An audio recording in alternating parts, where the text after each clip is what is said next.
The big update for the new season on World of Tanks console is here, and today's video is going to cover both Artillery 2.0, the artillery quality of life updates that Wargaming are bringing in, along with some information for the new season regarding the tanks you can get. If you haven't checked out the latest video on the new season itself, then I would highly implore you to go and look at that and then come back to this video, or alternatively just wait until the end of this and you can go and revisit the information that you can kind of find about this. Now, we've got a few different things for this update that's slightly different to the previous video, and that is including some of the more nuanced stuff, not necessarily the season pass related content, but actually more about what updates have come to the game. Now, there are a few. The first one being, of course, the new season, which is the independent season for those of you that don't know this. It comes with a few new tanks. We can have a quick look at these tanks in particular that you can kind of go into more detail on later on, but effectively, the Season Pass rewards are as follows. You can essentially get the Absolution Heavy Tank, which we will be doing a full review of, so you guys can get the lowdown or the rundown as to what this tank is actually like in the game. It's a pretty decent tier 6 heavy tank that is very, very strong, got loads of spaced armor. Armor actually works for once at tier 6, so yeah, it's a pretty decent one. You can then get the Hawk 30, you can get the Sentinel AC-1, and then the Trinity Mark II. That's all with the standard season pass. Of course, if you then want to buy the upgraded season pass, you'll get access to the newest kind of World War II tank, which is the GSAW 1008, which is a tier 8 UK tank, the British Tech Tree Premium, the GSAW 1008, which is a tank destroyer that has a 4-shot autoloader. It's got 320 alpha per shot off the top of my head, yep, and fantastic penetration values, pretty poor DPM, really decent accuracy and aim time, okay kind of clip potential, but you're going to have to focus on a little bit of spotting with this tank at the same time. But a really powerful one nonetheless, and of course you will be able to get your hands on this should you wish to pay for the Ultimate Season Pass, and you can actually get it right now on console if you buy the Ultimate Season Pass straight away, which is 6,000 gold for those of you wanting to know, and you're basically paying 4,000 gold for this tank and a commander and some extras. I can't remember what they are, but they're nothing important really, so it's pretty much a commander and this tank, which 4,000 gold for a premium tank that's solid and it's brand new is not bad whatsoever. Of course, you get the standard season pass. You also get 25 levels within the season pass, so you'll get to rank 100 quicker. For those of you interested in doing that and getting a kickstarter to your season, then it's something that you can do. Of course, when you get to level rank 125 on the season pass, you will be able to get extra XP and also extra silver in every game that you play once you reach that rank, so the 25 levels help you out there. But yeah, for me personally, I definitely think the Ultimate Season Pass, for those of you that play the game quite a lot, is going to be worth it for you. Maybe not so much for those of you casual players who aren't necessarily that fussed on getting this GSAW 1008. However, for those of you that don't want to buy the Ultimate Season Pass, if you want the standard Season Pass costing 2,000 gold, which is, in all intents and purposes, the best deal you can possibly get in World of Tanks value for money wise, since you get your gold back for purchasing the Season Pass, along with premium tanks in addition to that, and key cards, and you actually end up probably making about roughly 1,000 gold on top of the 2,000 that you get, so you're effectively getting more gold for paying for something with gold on the game. Like, yeah, that's the best deal you'll ever get. Wargaming never usually give you stuff for free, essentially, and that's exactly what you're getting if you pay for the season pass. Obviously, you have to get the season pass once, so it's going to cost you like £8, but then you're going to get loads of premium tanks, you're going to get your gold back, which you can pay for the next season, so effectively the more seasons you complete, the less the value at which you've paid for the original season pass. If you complete like 10 seasons, you could have got essentially like every premium tank has cost you like 50p or something like that, which is, trust me, a very, very good deal, especially if you've been if you've ever played the PC version, you're paying like £40 for one tank, let alone being able to get like multiple for 50p. Yeah, it's fantastic value for money, and I really do implore you. This tank in particular has a pretty decent tank. It's a post-war era, so you're going to be playing in the first era of the Cold War game mode. Looks pretty okay. We'll do a full tank review once I'm back from holiday. I will be on holiday, unfortunately, during this week when the season launches, which is a bit of bad timing, but doesn't really matter that much. I'll be enjoying myself out in the sun, which, of course, I implore you guys to do during the summer. Don't stay indoors trying to complete this season if you don't actually want to. Don't feel like you're pressured into doing it. I really wouldn't recommend spending any more time on World of Tanks than maybe you feel like you should. So, yeah, look forward to seeing how this tank actually plays in the following week. We'll do a full review of all of the tech tree tanks. I have preemptively made some videos in order to kind of upload during the time that I'm off. So we'll be doing a Absolution review. We're looking at the Borask, I believe, in the Iron Rain. For those of you actually watching at this point, it's kind of an update as to what you'll be seeing in the next couple of days. And yeah, we'll do some kind of guides and stuff to help you along the way for those of you wanting to kind of learn a thing or two, maybe potentially, that you can learn from me. You know, I have played like 23,000 battles at this point, so it's a pretty decent sizable chunk. Now then, back to the news, forgetting what we're going to be uploading this next week.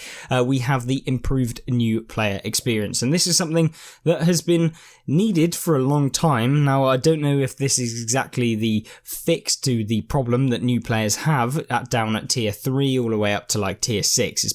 It's terrible if you're a new player, and this essentially comes in with 3 new training missions have been added to help guide players into the typical WOT experience. Each of these missions will be focused on a different aspect of gameplay, blah blah blah blah blah. All 4 missions will occur sequentially for new players upon loading in. However, leaving early from any missions will stop the missions. Luckily, they are all available to be replayed, so if we want to learn a couple of things potentially, then you can go back and actually play these missions. Of course, if you've played like 10,000 battles, there's probably absolutely no point in going back and revisiting them, but they're there for you guys that are interested in that. To be honest with you, it would be better if they gave like visual kind of equipment setup guides and mentality guides, as opposed to like, here you can auto-aim someone. I mean, yeah, being able to auto-aim is great and all, but if you don't actually know what you should be doing in any sense of the, then yeah, I don't think it's going to be that much help. But obviously we'd have to try it out and test out whether these new training guides are actually any good before we can fully comment on them, because maybe they go into that detail. But yeah, let me know in the comment section down below. I'll be checking the comments during the holiday at some point, I expect. So yeah, let me know what you think of all of the changes and how they're getting along over the week. Now, that's not the only thing. Of course, we've been having the multi-turret support type thing that's come into the game, where, you know, multiple tanks have multiple turrets. You've seen the E100, where it's got that kind of little pea shooter that can essentially just track things and get some assistance damage effectively. Then yeah, we'll be seeing 3 more tanks coming back with the multi-turret support, and that includes the M3 Lee, the little troll cannon down at tier 4, I believe it is, the Oni, which is the tier 7 Japanese tank, and the KV4 KTTS. Now, the KV4 KTTS, it's the tank destroying version of the KV4. You can see it on screen right here. It's like a side scraping tank. It's pretty trash, to be honest. And I mean, the fact that they've given it a multi-turreted thing is probably because it's trash. So yeah, not particularly too fussed on that. However, maybe you guys have been really wanting to play the M3 Lee, and you can jump in and try it with a multi-turreted system. You can see here what it actually looks like in the game. You see at the bottom where you've got your primary ammo, then you switch to your secondary. I don't know. There you go. The middle one being like the normal rounds or something like that. And effectively you can just shoot between them. Not entirely sure what I think about it, but yeah, let me know in the comment section down below whether this is actually any good. Has it made the M3 Lee overpowered? I probably don't expect so, but nonetheless it's interesting. Now then, for those of you been crying about maps, I know that myself, I've been getting very bored with the map rotation. Wargaming have reintroduced one of the maps that we previously had, and this is a map that is very, very good in my opinion. It is Siegfried Line, and this is a tank map that is, for those of you who like playing heavies, probably a better map. Along with medium tanks, light tanks, it's a map that is very good for all kinds of tanks, and this is something that doesn't usually happen in World of Tanks, is because usually maps are predominantly better for one class. I feel like Siegfried Line can provide both light tanks, tank destroyers, you've got heavies, mediums, all of them play really well. Artillery, I mean, even they're good, but with the artillery nerfs that we'll talk about in a minute, then I don't know whether they will be, but yeah, I'm very much looking forward to Siegfried Line. For those of you who want to get a quick rundown on the map, it's essentially a town map. Most of the mediums will come to this position and then kind of fight over this central area here. It might be good to do a full map guide at some point later on down the line when I'm back from my holiday, where we go through the entire map and showcase how you can play them. Maybe we'll do a series actually looking at various different maps and how you can play them correctly from various different standpoints. I think the easiest way to do that is just by literally playing games and kind of commentating over the map itself, rather than like trying to zoom around in a replay or something like that. But yeah, nonetheless, a very, very good map, and you should be definitely excited to see this one come into console, especially for those of you that haven't seen it before, as it is a brilliant map, and I'm looking forward to playing it. Now then, probably one of the most kind of talked about topics for the update, Artillery 2.0 launches. Now, Artillery 2.0 has been talked about for a long time. Wargaming have been going on about how they're going to make artillery balanced, they're going to change them, and they're going to be so much more balanced. And to be honest with you, having seen what the updates are, I'm not entirely sure that they really are. Now, what's happened is that the shell audio adjustments for all SPGs. So, wow, you'll be able to hear when you get hit by artillery now, as opposed to just losing half your hit points. So now you'll be able to hear that an artillery shell is coming in. The shell audio is 3D, but is not distance attenuated. This means you can tell the direction of where the shot originated and hear the shell's pathway in relation to your position, as the audio follows the shell as it travels. The audio FX plays at the same volume regardless of where you are and in relation to this shell. So, effectively breaking down that into simple terms, Wargaming have made it so that you can hear artillery shell tracers coming towards you, and you'll be able to basically locate them from the direction of which you hear the sound in your headset. If you play a headset, if you don't have a headset, then this basically doesn't really matter to you at all. It's not going to help you basically at all. This allows players to be more aware. Like, I'm not going to lie, it's just not going to help, in my personal opinion. As an experienced player, pretty much know where the artilleries are going to be 99% of the time anyway, because you just know where the artillery spots are since just use of play, and like knowing that they're coming in after they've fired is not going to give you enough time anyway to be able to move out of the way consistently and with any great effect. So yeah, essentially you're just knowing where they are, which you can tell anyway by the way in which the tracer actually comes in, or alternatively the way in which you get hit and splashed, or whatever you can tell. And of course, if you're in a certain position, you've got a building on your right hand side, there's no way that you would have got hit from the building side because it's in the way, therefore it's going to be the left hand side. You know, it doesn't take a brain box to work out where the artillery shells are coming in. This seems basically pointless. Don't quite know what they're trying to achieve here. Now then, that's not it, so that isn't it, don't worry. There is tracer adjustments for all SPGs. SPG shell tracers are now brighter. Wow, now we can see artillery shells and we can hear them. I'm looking forward to being able to see the shell that hits me for 1,800 damage in a tier 10 game by a tier 8 artillery. I always love that. And you can see here basically what the artillery shells look like. I mean, wow. It was so hard to work out that the artillery's going to be over here somewhere. And now I definitely know the artillery's over here. Yet again, just seems like a waste of dev time. But in my personal opinion, obviously, you guys can have your own opinion. Maybe you think this is the brilliant addition that is completely going to change the game and you're going to be able to see exactly where the shell tracers are. I just don't really see it. Now, anyway, that is... Trust me, that's not the only thing, but it doesn't really get better. Now you have the targeted alert addition. So now you'll have effectively a specific artillery, strategic and trajectory view, as long as you are spotted being aimed at in the strategic or trajectory view and can be hit by the SPG targeting you. So if you're basically in the scope of an artillery, it will show you that you are being targeted by artillery, so move into cover. Like...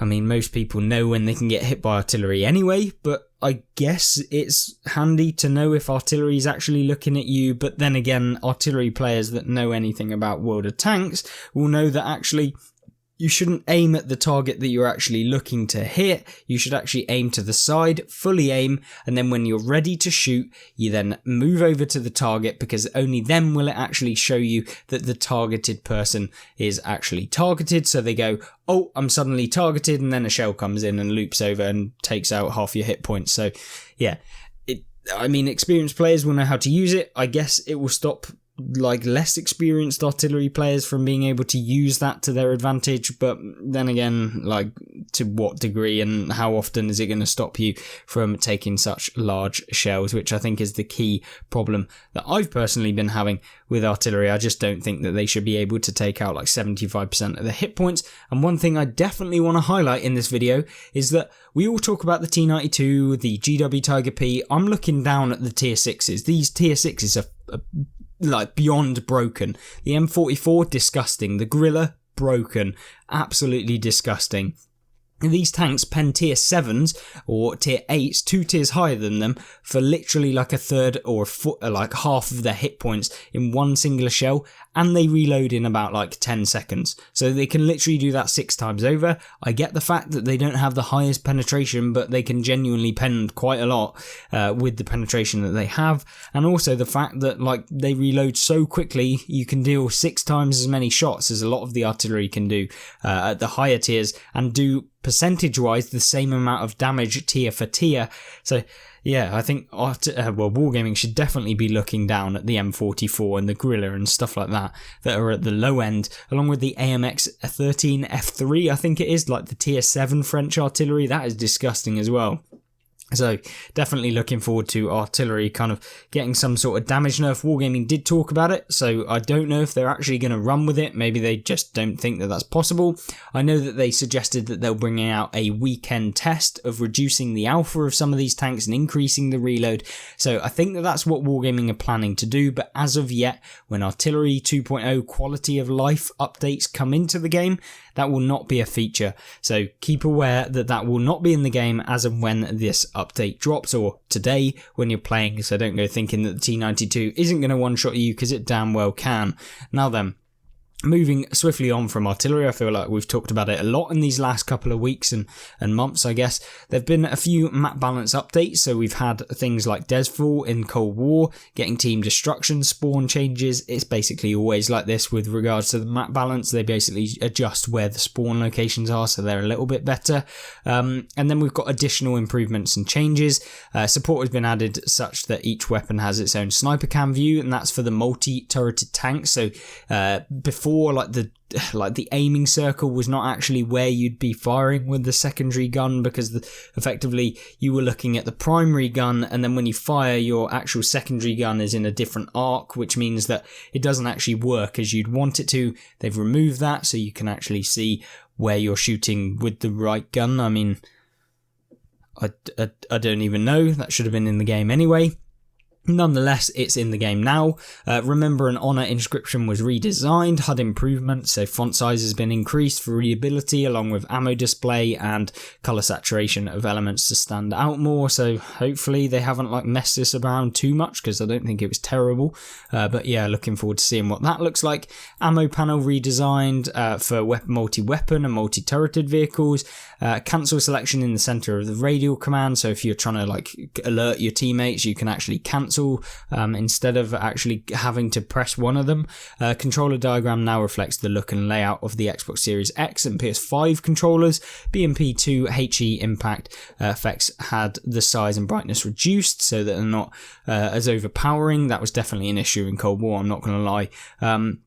Adjusted the Marks of Excellence description text from players to recent players for clarity. So for those of you that don't know, recent players is actually how they calculate the Marks of Excellence, not overall. So I think it takes a 100 rolling average of the and by rolling average, your game that you first have or just last had means more than the second to last game, which means more than the third to last game, which means more than the fourth to last game. It goes up to 100. It takes the last 100 games that you've played in your tanks, does an average of them, and if you are within the 95% bracket, then you get 3 marks. If you're in the 85% bracket, you get the 2 marks, and if you are at the 65% bracket, then you get the 1 mark. So that's how they work it out. It's a kind of staggered rolling average, so like your 100th game ago was like means so much less than your last game in World of Tanks. So that's kind of how they work it out, at least from my own experience of it. I'm pretty sure that that's how Wargaming House stated that they do it in the past. Maybe it's changed, maybe I haven't quite got the idea to that, but yeah, let me know in the comment section down below if you know exactly how that works. And then you've got the UI improvements to the season pass, so you can actually upgrade your season pass as well. So you can buy the base season pass, and if you then want to get the ultimate, you can, which is always good. I think that's handy if you kind of didn't know whether you want to buy the tank. Maybe you want to hold off for a little bit, and then you decide, actually, I'll buy the normal season pass, do that for a little bit, and then decide, actually, I want the G-Saw, or I want the extra 25 levels, or whatever it might be, and you pay the extra amount. So that's handy. And then there's also been a few issues that have been corrected. So if you want to read through all of those, I'm not going to go in. There's far too much to actually cover, but essentially it's a lot of like graphical errors with certain tank maps and various different maps and commanders and stuff like that. So yeah, you can have a look at that if you're so inclined. But yeah, overall, a decent update. Looking forward to jumping in. Hopefully that gave a good rundown of the update, along with giving some kind of tips on what all of this stuff means, because sometimes when you read it written like this, it doesn't really mean a lot, and hopefully that can be like used within your own kind of knowledge base, and so you can use it to your own effect. That's kind of what these videos are about. And of course, if you did enjoy this one, don't forget to actually take a look at the full new season information, going through all of the rewards, how you can improve the amount of rewards that you can get by doing it in a shorter period of time and stuff like that. Then take a look at that video. It's pretty decent, and hopefully that'll be good for you guys. And I think there will actually be a season how to get to rank 100 as quickly as possible coming this week as well. So stay tuned for that. That will teach you everything that you need to know as to advancing as quickly as possible. We'll kind of condense it into like probably like an 8-minute video where we cover a few different aspects, so you can maximize the amount of XP and stuff, and to get through all of the challenges and everything like that. So hopefully that's good for you. And of course, if you aren't already, subscribe, because it really helps me out. It will let you know when basically my videos get uploaded. If you want the news or some gameplay or reviews or guides or whatever World of Tanks console throws at us, then yeah, I'll be doing that as well in the future coming up. So hopefully that was a good one. If you did like it, don't forget to check out these 2 videos on screen right here, the season, and of course, thank you very much. And I hope this week is a good one for you, as I will be on holiday, and I'll keep you updated next week when the latest update that week drops as well. So thanks very much, and I'll see you there. Goodbye.